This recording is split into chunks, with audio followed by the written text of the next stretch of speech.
great he is at doing that.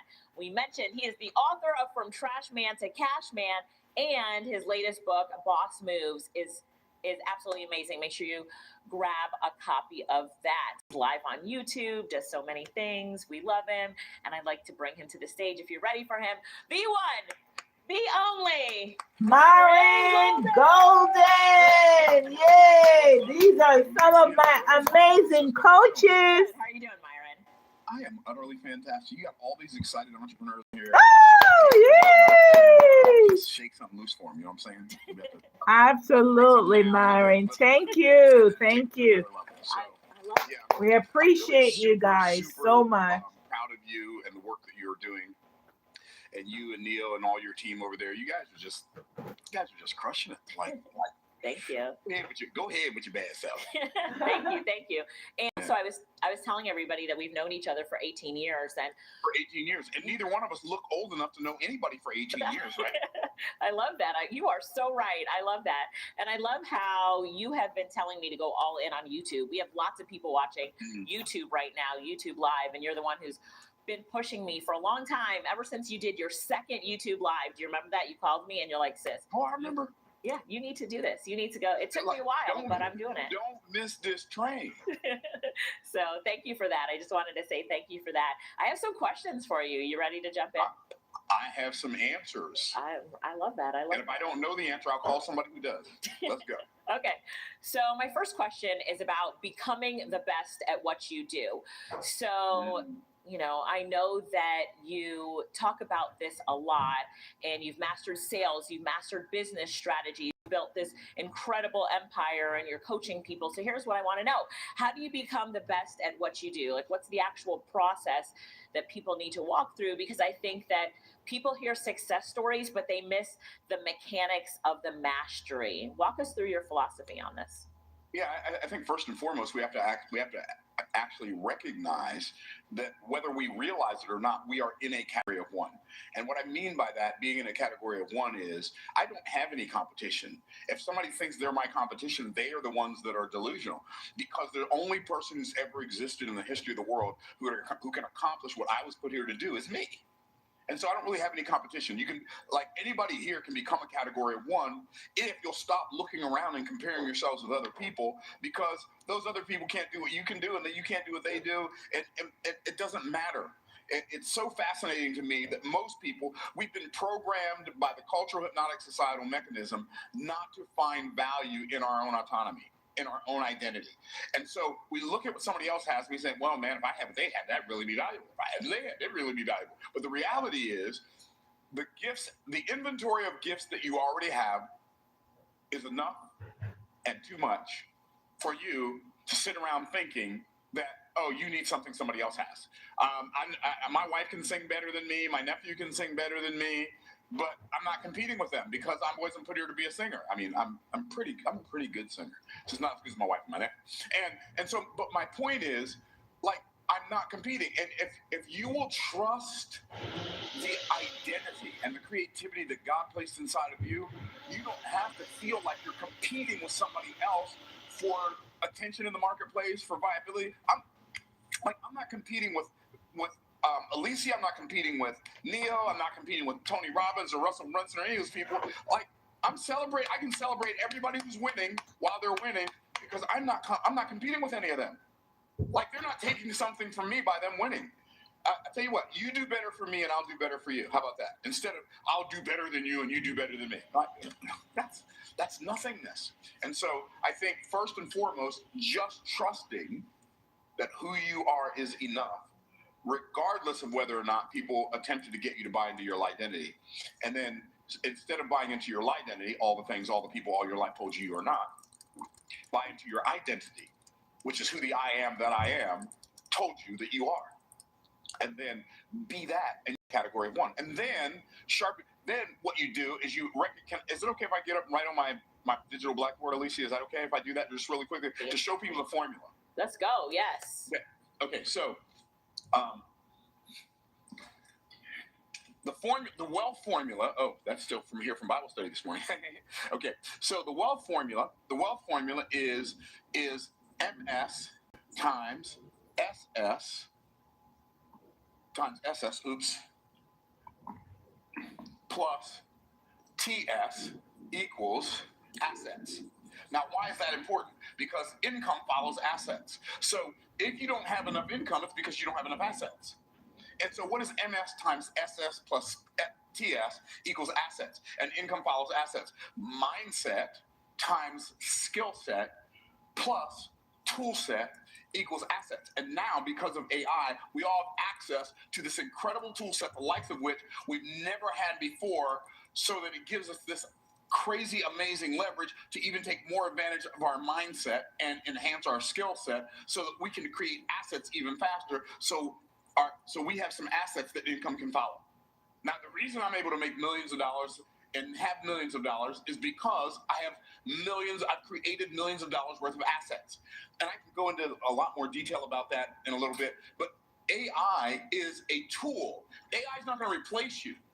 Somebody using AI, if you're not using AI, is going to replace you. But AI is not going to replace you because you need RI, which is real intelligence, with AI. You need to combine some human learning with machine learning. And if you put those two things together, you've created a catalyst, the likes of which the world has never seen. So anyway, I'm gonna calm back down. You can tell I just had a magic mind, and I'm drinking a cup of coffee, and I've already done a lot of training and coaching today, so I'm wired for sound. Here we go. And we are receiving it all. We are receiving it all. Mindset plus skill set plus tool set equals assets. And I love and income follows assets. And income follows assets. And I love RI, the real intelligence. I love how you put that as well. So I have another question. Yeah. Every now and then I'll come up with a really cool phrase. And it just pops out so quickly and easily. We love it. We love it. Myron, you teach that acceleration creates mass and that compounding wealth comes from moving faster in the right direction. So now we're in this AI revolution where entrepreneurs can scale at the speeds that were literally impossible 5 years ago.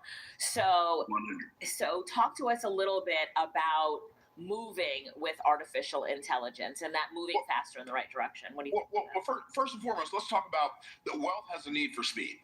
Let's start there. People say, get rich. It sounds like a get rich quick scheme. I'm going to tell you something. You got two options. You get rich quick or you stay broke for the rest of your life, period.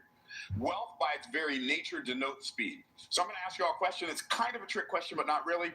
And if you give me, I may ask for some clarification if you give me an answer that I think you're just trying to guess what it is. So give me the answer that you believe is the honest answer. If you make $1 million, are you rich? Type your answer in the chat. If you make $1 million, are you rich? Some people are saying no because wow, I didn't expect that many people to say no. That's funny. And the reason, okay, we got a couple of people saying yes. So y'all can keep answering if you want to. Alicia, would you like to know why so many people said no? I would, yes. Because the cultural hypnotic societal mechanism, the government indoctrination camps, the child prison schools, whatever you want to call them, they have programmed us to believe that if an answer is too obvious, it must be the opposite. Mm-hmm. Wow. And so what we've been trained to do is we've been trained to look for hard answers and ignore easy answers, which is why most people never get rich quick. So let me give you the real answer to the question, because I said it was kind of a trick question. If you make $1 million, are you rich? It's kind of a trick question because it's incomplete. The real answer is it depends. Now, what does it depend on? Here's what it depends. I'm gonna show you because I can show you better than I can tell you. Here's what it depends on. How long did it take you to make the $1 million? Because if you make $25,000 a year and you work for 40 years, you've made $1 million. I think it's 30 years. 30 years. Are you rich? Yes or no? Type it in the chat. Rich? Are you rich? No, you're not rich. You're not rich.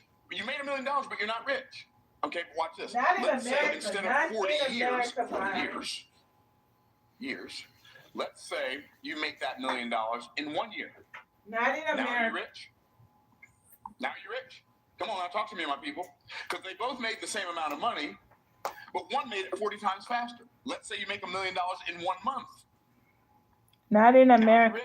You're 12 times richer than the person who made $1 million a year and 480 times richer than the person who made $1 million in 40 years. So all three people made the same amount of money. The difference in how wealthy they are is not determined by how much money they made, but by how fast they made it. But we've been programmed to be skeptical about making money fast. Now, you don't want to do something illegal. You don't want to do something shady. You don't want to do something underhanded. You don't want to do something sinister to make a lot of money fast. But wealth, by its very nature, denotes speed. And so if you take 40 years to make $1 million, you're not rich. You know why? Because you made it too slowly.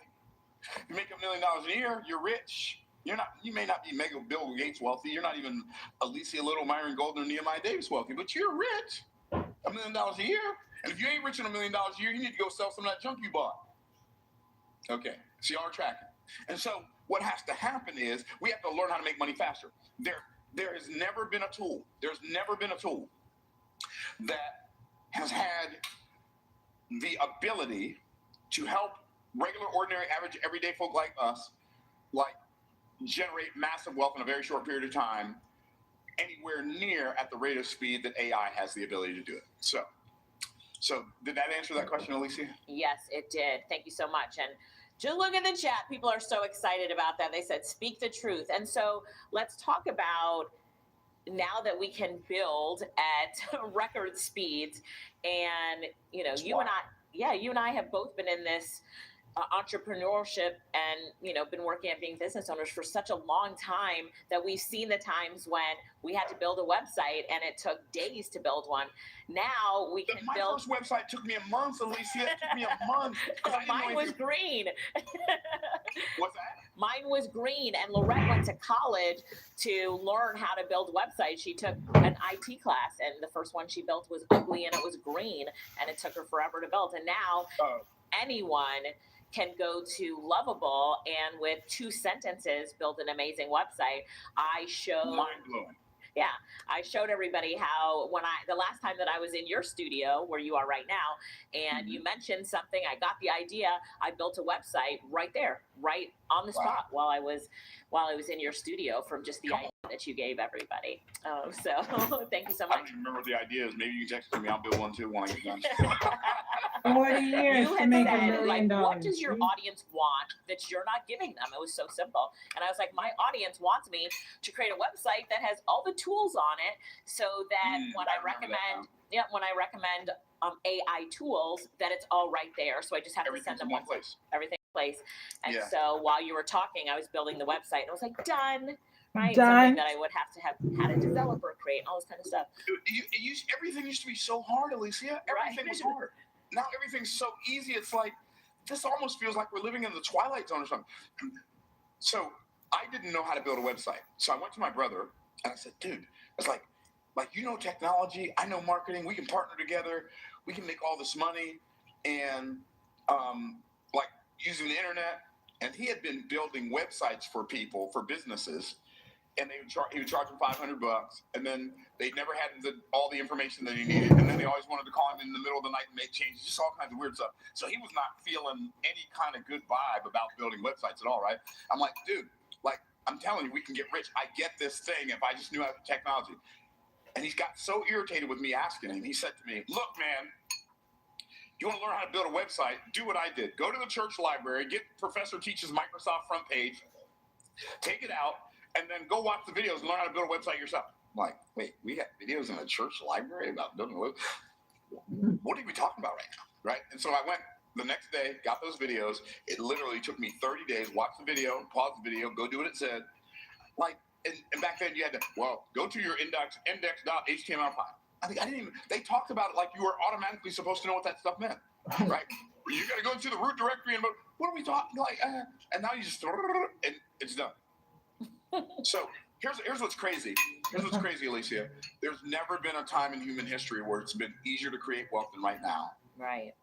But there's never been a time there are very few times in human history where it's felt harder. Would you like for me to help people understand why it feels so hard, even though it's so easy? Yes, please.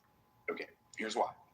because in the let me go back to the agricultural age. In the agricultural age, from the beginning of time with Adam and Eve in the Garden of Eden all the way up to the mid 1700s, the economic infrastructure of the world was based on land. It was based on agriculture. You'd grow crops, or you'd raise cattle, you'd raise sheep, or whatever. And so it was based on how much land you had. Literally, wealth equaled land. Land equaled wealth. And the people who own the land own the wealth. If you were born into a family that owned land, you were born wealthy. If you were born into a family that didn't own land, you were born poor. And if you were born into a poor family, you'd be poor your whole life. And if you were born into a rich family, you'd be rich your whole life.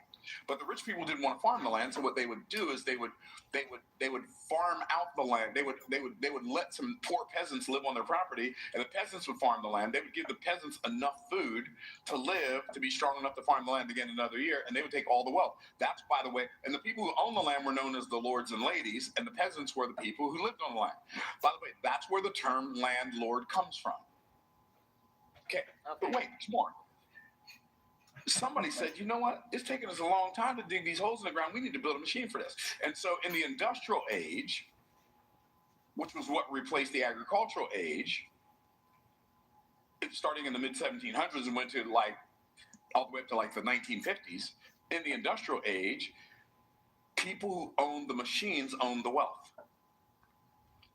And if you own the machine, if you were a person who invented a machine that made something in agricultural work better or faster, you created some kind of leverage, some kind of technology, like trains, planes, automobiles, the cotton gin, tractors, any of that stuff. When you built stuff like that, you became a manufacturer of machines. You own the wealth. That's right, all the tools, exactly. And so the agricultural age lasted for thousands of years. The industrial age only lasted for a couple hundred years. And the people who got wealthy in the industrial age became wealthier than the people who were wealthy in the agricultural age. And then we started manufacturing all this stuff around the world because we had all these machines and all these factories, and then we didn't have a way to get it to people. So the agricultural age created the need for the industrial age, and the industrial age created the need for the distribution age. And during the distribution age, that's when trains were carrying stuff across the ground and ships were carrying stuff across the sea, and that's when we came up with department stores and malls and network marketing and direct sales and infomercial selling. All of that stuff came in during the distribution age, which started in 1954 and went all the way up to about 1978. And so if you think about it, the agricultural age lasted for thousands of years, the industrial age lasted for hundreds of years, but the distribution age only lasted for a couple of decades. And then what happened in 1978? The introduction of the personal computer. And we went from the distribution age into the technology age, because the distribution age created the need for businesses that sold and distributed stuff to track their stuff. Sam Walton went to IBM to recruit programmers to create software to inventory the stuff at Walmart. Inventory management was a concept that Sam Walton created and hired an IBM software developer to create during the distribution age. So then we came into the technology age, and the technology age lasted from 1978 to about 1990, where we went into the information age. Mm. And that's when the internet became ubiquitous. Mm. Right? And so now everybody's on the internet. It's we're in the information age. But in the information age, so in the distribution age, outlets equaled wealth.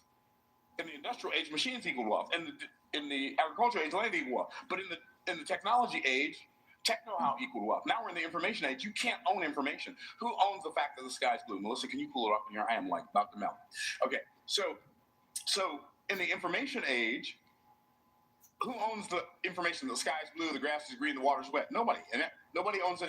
So this was the first economic era in history where you didn't have to own the essence of the transformation in order for you to create wealth. But it was people who controlled the flow of information. Those were people who created wealth. Alicia, you remember back in the late 90s, early 2000s, right at 1998 to 2004, people were making $200,000 a month with Google AdSense pages? Absolutely, yes. And all they had was links. If people click on a link, you get paid. That's right. It was kind of like what YouTube ad revenue was like before there was a YouTube. Right. Like you would just build a website that had links on it. We did and so yeah, exactly. And if you like hundreds of thousands of dollars a month, it was just insane. And then in 2003 to about 2008, we went into what I call the techno info edutainment age. That's where people who knew how to use technology to create information that educated people in an entertaining way, those are the people who own the wealth. And so, I'm still answering the question why it feels so hard to make money. I know this is a long answer, but it's a good answer, and it'll help you understand why you feel so far behind. But you feel so far behind that you don't have to feel like you're going to get left. You're not going to get left if you just get in the game. Okay. So techno info edutainment, people who know how to use technology to create information to educate in an entertaining way. People like Russell Simmons developed a whole new genre of music because he had an Apple computer where he could like create rap music. People like Jeff Foxley, who created cassette tapes called "You Might Be a Redneck If." People, and he sold those cassette tapes at truck stops where he knew his ideal avatar was. Hopefully y'all are picking up what I'm putting down. So the techno info edutainment is, but something happened in 2008. There was a new thing that was developed. There was a new device created in 2007, which was the, type it in the chat, y'all, which was the, Dot. nobody knows? Nobody knows. 2000. At least, the iPhone, thank you. Okay, the iPhone was created in 2008. The iPhone was created in 2007. I'm sorry, not 2008. 2007 came out in July of 2007. I remember because I was on vacation for a month in Hawaii with my family, and they didn't have an Apple store there, and I couldn't. It took me a while to get one. Anyway, iPhone. But then we were created. They created the next year in 2008. Apple created something else. Does anybody remember what it was? The The accessory. App Store. The App Store. Oh, the app. Ushered in. The iPad wasn't created until 2010. The App Store ushered in the partnership age. Oh, yeah. What do I mean the partnership age? For the first time in world history, billion-dollar companies decided to not just employ average everyday folks like us, but they decided that they will partner with people like us. And they said, if you will create apps for our App Store, we will pay you 70% and we'll keep 30%. Amazon said, if you'll put products and books on our bookshelves, on our product shelves, and we sell them, we will pay you 70% of the profit. We'll keep 30% of the profit. And so what happened during the partnership age was people who understood how to develop strategic partnerships with players got really, really rich, really, really fast. And the partnership age was the first economic era in history that lasted for a longer period of time than its predecessors. And it lasted until about 2020, 2021, when we stepped into the AI age. We're in the AI age now. Now, here's what's really interesting. All the economic eras leading up to the partnership age lasted for a shorter and shorter time period. Here's why it feels so hard to create wealth. Because even though everything's available to everybody, we have much less time to tool up for change. And so everything feels like life is happening faster. And if life is happening faster to me, then time slows down. I mean, no, if life is happening faster to me, time slows down. But if I'm happening faster to life, if life is happening faster to me, life speeds up. Life speeds up. But if I'm happening faster to life, life slows down. And so literally, if I can capitalize on this moving train called technology, which right now includes, but it's not limited to AI, I can literally get caught up from all the stuff I missed out on in the past, utilizing the leverage of artificial intelligence. And I can multiply my effectiveness, and I can accomplish a whole year's work in a couple of hours utilizing AI. And now I can take advantage of economic eras that I've missed in the past. This has never existed before in world history. Wow. So that was a long explanation, but here's what I'm saying. Because of AI, you are not as far behind as you feel like you are. Literally, by this time next week, anybody who feels like you're behind can get caught up. You could literally have your first AI consulting sale before the end of this week, before whatever today is, Thursday, before Thursday at 3:51 p.m. next Thursday. Even if you don't know anything about it, because AI, like Alicia is brilliant. Like when I get stuck on AI stuff, I'm just saying. We just had a conversation this morning. In fact, okay, so she's brilliant. So, like, we are all without excuse. A college degree, unless you're going to build bridges or do open heart surgery or become an attorney or something like that requires a whole lot of time to get ready, only to find out whether or not after you get ready and you go to school for like 11,000 years, and then you graduate, you got to take a test.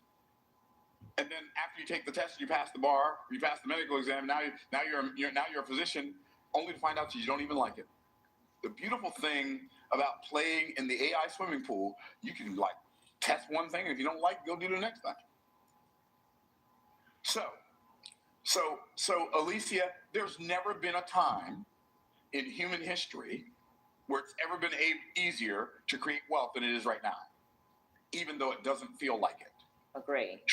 Trust me when I tell you, if you will capitalize on what you're learning in this summit, you will look in the mirror a year from now, forget a year from now, a month from now, and you'll be looking at a person who's having a totally different experience of life.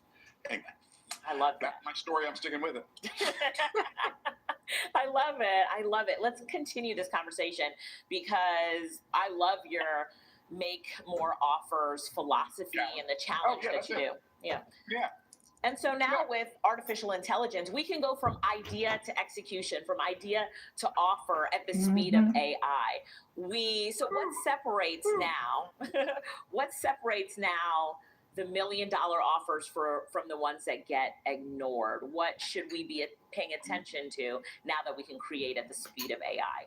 If I didn't know better, and I do know better because I know this didn't happen, I've been working like a three-legged mule all day. If I didn't know better, I would think that I sent you these questions to ask me, but I didn't. That's hilarious. You got like we didn't even talk okay, that's hilarious. Okay, so I'm so blown away by the question you just asked me. I need you to ask me the question again because I got so excited about the fact that it was a brilliant question and I forgot what it was. Well, let me give you a little bit of back office how I came up with these questions. Before you do, though, ask me the question again so I can get it locked in. Sure, yeah. So, you were talking about creating now at the speed of AI. So we have no excuses now. So your make more offers philosophy and the challenge that you do, it's just helped so many people go from 7 to 8 figures. But the times that we're in right now with AI, we can go from idea to execution. We can go from our thoughts to creating the offers at the speed of AI. So what separates now the $1 million offers from those that get ignored? What do we need to be paying attention to as we're creating our offers with artificial intelligence? There's no difference. There's no difference between what separated people who make millions of dollars now in the age of AI and what made people millions of dollars in the industrial age. There's no difference. You have to apply one of the original success principles that God wove into the fabric of the universe. And what success principle am I talking about? I'm talking about the 4 levels of value. If you take AI and you combine AI with the 4 levels of value and you really understand the nature of the 4 levels of value, it's virtually impossible for you not to get rich very, very quickly. Now, I know what some of you are thinking. What are the 4 levels of value? Well, 4 levels of value is something. It's a principle. It's a set of principles that I discovered in Genesis chapter 1. I was reading my Bible one day, and I'm like, "What is this? This is amazing!" And so here's what I discovered. Alicia just likes to see me get up and still go over here and start working on the board. That's why she keeps asking me these questions. Okay, so the 4 levels of value are these: from the lowest to the highest. And we're going to make it like a staircase, right? Okay, that's 4 levels of value. The lowest level of value is implementation. Implementation. Oh, by the way, even before I do that, I'm going to write. I'm not even going to write like that. I'm going to write at the top of my board. I'm going to write a phrase that's going to shock some of you. I'm not even going to say it while I'm writing it.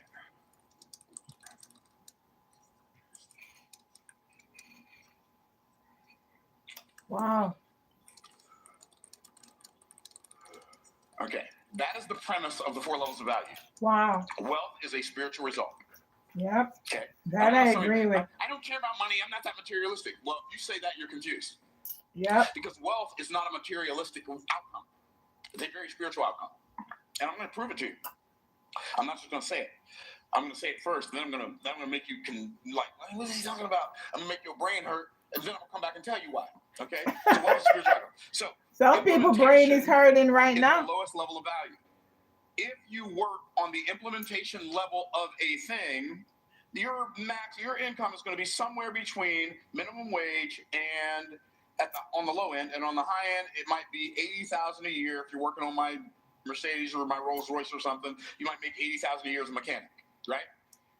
On the implementation level, here's what you're using. You're using your muscles over time to make money. Now, I'm going to ask you a question. Y'all ready? Here we go. I'm going to ask you a question. Are muscles a physical resource or a spiritual resource? Muscles. Like muscles. Are they physical or spiritual? Physical. Type in the chat. That's right. They're physical. Okay. So here's okay. Y'all got the first one right. Y'all doing good. Baby. Y'all going to get an A on this test. Okay. Here's the second question. Time, is that a limited resource or an unlimited resource? Limited resource. You don't have enough time. Limited or unlimited? Limited. Oh, time is a limited resource. That's right. So now here's what we have. We have muscles, physical resource, over time, limited resource. We have a physical resource times a limited resource, but we're attempting to create something that's an unlimited outcome called wealth. It cannot happen. You might as well attempt to turn 2 + 2 into a 5. It's not going to happen. 2 + 2, quick. This is, by the way, implementation. Oh my God. That's not fair. I can't fix fair. I can just tell you how life works. I can't make life fair. My dad told me when I was in elementary school, boy, life ain't fair. Okay, yep. Got it. Life ain't fair. So implementation, muscles over time. Then the next level is the unification level. Unification is, on that level, I'm going to make somewhere between, on the low end, if I'm managing Taco Bell, instead of making tacos at Taco Bell where I'm making minimum wage, if I'm managing a Taco Bell, I might make $40,000 a year. But if I'm a middle manager at Lockheed Martin, I might make $300,000 a year. Right? Make $300,000 a year, and I'm on the unification. What am I using? What resource am I using to make money? I'm using my management skills. So I'm no longer the person doing the thing. I'm the person managing the people who are doing the thing. And so I'm showing you the 4 levels of value because I'm going to show you when I'm done showing you the 4 levels of value. I'm going to show you how to apply I'm going to show you how to apply the AI, the 4 levels of value to AI and create wealth as a team of one. Wow. That's good. Tracking. Okay. Yes, you're tracking. You use your management skills. You're tracking, Mr. And when you're Golden. managing people, that is a higher spiritual activity than doing the thing yourself. That's why managers make more money than the people they manage. Oh, that makes sense. So then there's a little imaginary line that separates the bottom 2 from the top 2. And the next level of value is Myron is colorblind. Okay, the next level of value is communication. Communication, yeah. And on this level, I use my mouth to make money. Use my mouth to make money. I've been talking forever. Language is That's spiritual. why I can't bother with people that don't get it. And language no is longer I'm wasting beings. time on social media dogs have giving people information. They were rudimentary, transferring a message like danger. As money is spiritual. See, when I talk about language, I'm talking about people who can talk about their thoughts, communication, and people who can think about their words. That's what I'm talking about. Okay, talk about their thoughts, think about their words. So, communication. The better you are at communicating, the more money you make. Now, who are these people? Well, before I tell you who they are, let me tell you how much money you can make as a communicator. Somewhere between $100,000 a year if you sell cars, or maybe if you're like sell cars and you're on the lower end of that, or sell insurance or real estate, you make $100,000 a year. But on the high end, baby, You might make $100 million plus a year. Right. Doing what? Maybe you're an A-list actor. Maybe you're an A-list singer. Maybe you're Beyonce. Right? Maybe you're Justin Timberlake. Maybe you're Jay-Z. You're an A-list communicator. You create messages that move the masses. Or you're a salesperson. You have conversations that create cash flow. This is where wealth is created. Now, here's the beauty of it. There was a time if you weren't a good communicator, then you couldn't create any wealth. But because of AI, I'm going to talk about that in a minute. Myron, pump the brakes. Pump the brakes, Myron. I'm calming down. The highest level gotta of value communicate that exists in the world is imagination. Wow, imagination. And on this level, you use your mind to make money. Wow. Thinking is a higher spiritual activity than just talking. Talking is a higher level spiritual activity than just managing people. And managing people is a higher spiritual activity than using your muscles over time. And so this is why there's never been a time in human history where it's been easier for average, ordinary, regular folk like us to create wealth. And you say, man, you're not just average, ordinary. No, you don't even understand. Right. I'm a regular dude just like y'all. The difference is I've applied this to my life for a couple of decades, and now, I got a little bit of momentum. Exactly. Okay, now, imagination, use your mind to create wealth. And on this level, on the low end, on the low end, you're going to make $1 million a year. On the high end, it's billions. Yep.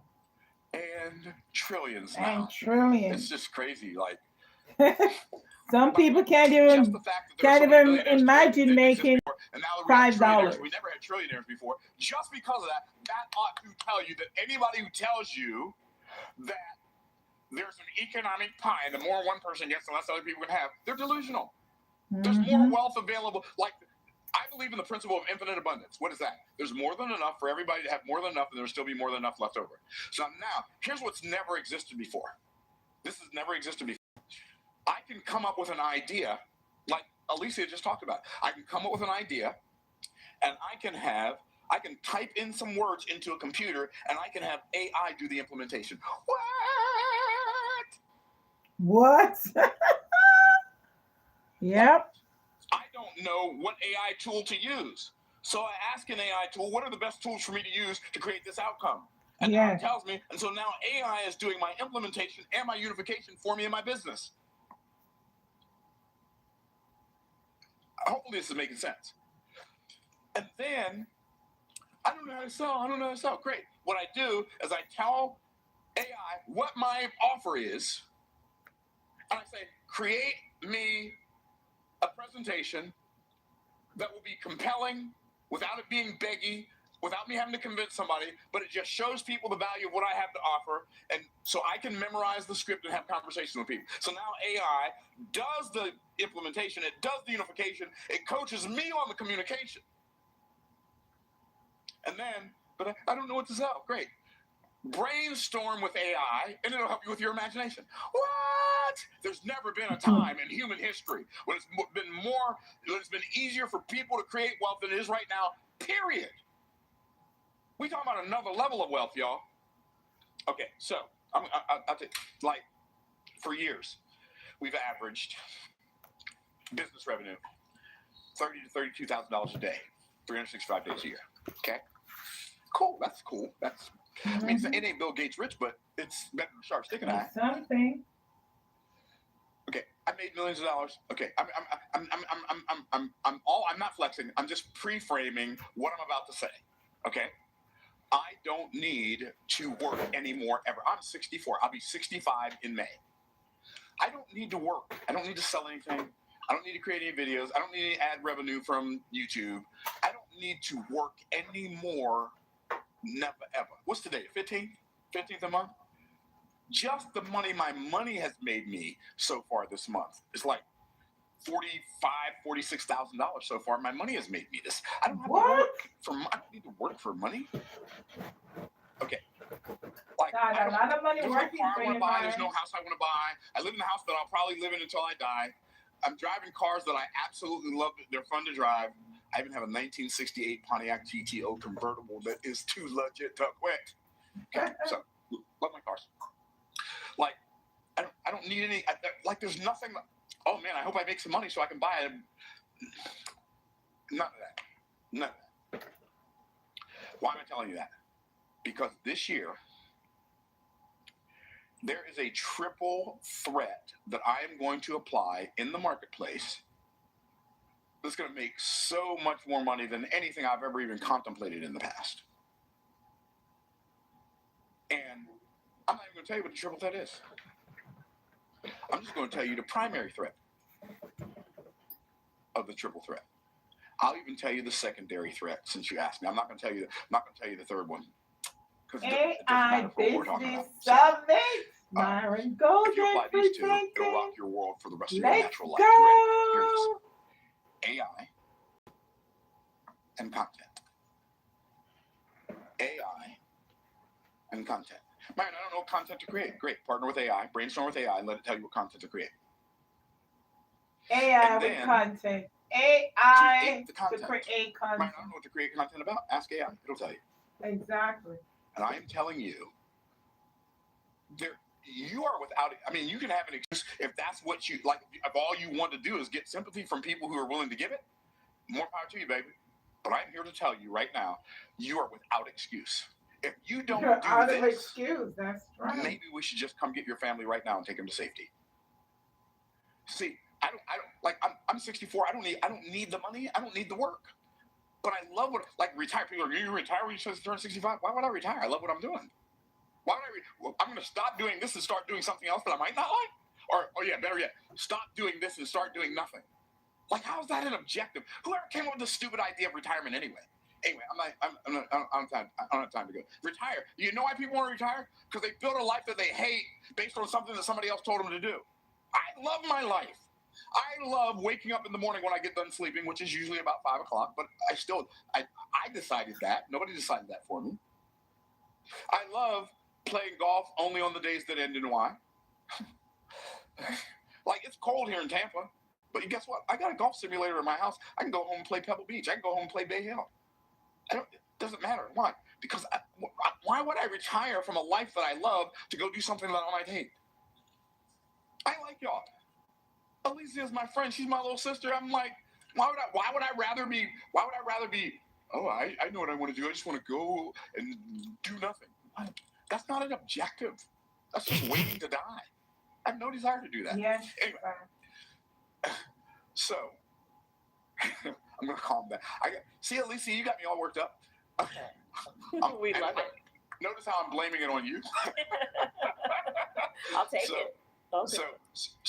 So I am telling you that every single solitary person on this summit right now, you can take your life to a level that previously you could not have even dreamed about. Like, why wait? Who are you waiting for permission from? That's What if right. they don't show up? So anyway, I'm going to pump the brakes. Maybe I answered that question. Maybe I over-answered it. Maybe I just went crazy for 15 minutes or whatever. Alicia, so what else you got for me, sister? How you doing? So fantastic. And I love how we're talking about how in this age of AI, we can multiply ourselves. We can be more creative than we ever were before. We can execute at such a speed. So as somebody who's been on this journey for a while, and by the way, a few people said they need to see your ID, so they're not believing you on your age right now. ID? Oh, that's funny. That's hilarious. I'll be 65, May 14th. I was born in 1961. All right. Let's go. All right. Love it. By the way, that's another myth I don't believe in. That just because you're getting older means you have to get sicker and fatter and out of shape and pathetic and can't move. No, I'm 65. I can do 50 push-ups right now. Don't get me started. I'm not going to do them, but I could. Okay. All right. We like that. So let's just talk about the journey for a minute. So, both of us, like our journey over time, there was a lot of learning curves. There was a lot of growth that we went through, and it took a lot of time to just build and develop. But now that learning curve has been shortened so much by AI. Like you said, in a week from today, people could have their first client already be making money with artificial intelligence. And we talked earlier today about how LinkedIn, they just put out their top jobs, their top 25 jobs or roles in the US for this year. And in the top five, right? 4 out of 5 are artificial intelligence roles. Of course they are. Yeah. Number 1 is an AI engineer. Number 2 is an AI consultant and strategist, right? And number 3, it was the only one that's not an AI role. And it was somebody who builds helps people with new construction. And I was like, they need that person because all the AI people and all the AI millionaires now need the person who's helping them to build their new construction homes. But when we look at that, yeah, we see the top 4 out of 5 opportunities and jobs right now are in the AI field. I'm telling people, listen, this is a time where you need to go all in with AI. You need to be paying attention if you're looking to have a new role, if you're looking to level up your professional career, if you're looking to start something absolutely new. Like, you have to be all in on AI. Don't wait. All in. Like, Alicia, I don't even need, like, I'm all in on AI. Like, I'm not almost in, I'm all in. All the way Anyway, in. Sorry, you just get me excited. What would you say to that person who's like, I'm going to wait and see where this goes? Let me just let them play with it, and then I'm going to wait. We are not coming back for you. Exactly. We are not coming back for you. You all don't get with AI. We ain't coming back for you. Am I connected? Okay. Anyway, I guess that's what I say. We ain't coming back. I love it. Nope. Okay, we're moving forward. That'll be the end of every speech I do. All right, if you're not getting in, we're not coming back for you. Exactly. We are not coming back for you. First of all, I want to thank you for your time and for your wisdom. There is an upgrade, guys. Go ahead and lock in. You can get the replay for this amazing business summit, guys. For 40 years to the same woman. The only woman I've ever been with in my life, and hopefully that I will ever be with in my life. Amen. We both live together and die together. Amen. So yeah, I ain't thinking about no woman other than my woman. That's right. When you find the one, you're locked in. I love it. We all love your philosophies and how you think and your family values. So thank you so much for that. Amen. And so in closing, let me just ask you this. When we're looking at the AI revolution and somebody talks about where's my place in the AI revolution, how would you answer that to them? Like, we are in the AI revolution right now. We are. Where's your place in the AI revolution? Here's what I'm going to tell you. Grab your pen because I'm going to say it kind of fast, but I'll say it twice in case you miss it. Grab your pen. And there ain't a whole lot of big words in what I'm about to tell you. Y'all ready? Y'all ready? Ready, ready? Okay, here we go. Pick your spot. Pick your spot. Okay, I said it once. Pick your spot. I told you I was going to say it fast. Pick your spot. How do I know where I fit in? Pick someplace you want to fit in and get yourself in there. Period. Pick your spot. Thank you. Everybody give a round of applause for the one and only Myron Golden. Myron, thank you so much. Get in where you fit in. All right, everybody. Give a shout out to Myron Golden. Make sure that you follow him on YouTube. So go find Myron Golden on YouTube. Follow him. And we thank him so much for the knowledge that he has dropped. Get in where you fit in. Give us your biggest takeaway.